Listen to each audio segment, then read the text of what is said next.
দোস্ত সাকিব খানের তাণ্ডব মুভি দেখতে হুমড়ি খেয়ে পড়ছে দর্শক। এবারের ঈদে দেশের সিনেমা হলে মুক্তি পাওয়া সিনেমার মধ্যে ব্যবসা ও আলোচনা দুই দিক দিয়ে এগিয়ে আছে তাণ্ডব সিনেমাটি। দোস্ত আর এবার দেশের গণ্ডি পেরিয়ে সাকিব খানের তাণ্ডব সিনেমাটি মুক্তি পেতে চলেছে যুক্তরাষ্ট্র, কানাডা এবং ইউরোপের ৬০টিরও বেশি সিনেমা হলে।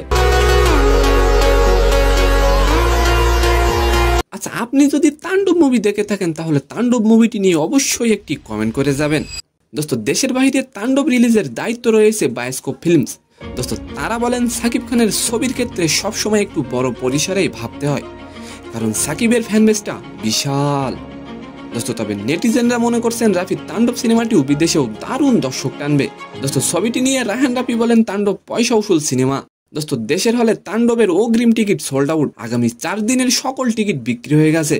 দোস্ত পরিচালক রায়হান রাফি বলেন তাণ্ডব সিনেমাতে অনেকগুলো চমক রয়েছে, আশা করি দর্শকরা হলে এসে চমকগুলো উপভোগ করবেন। তো সম্মানিত দর্শক, আজকের ভিডিওটি কেমন লাগলো অবশ্যই কমেন্ট বক্সে জানাবেন।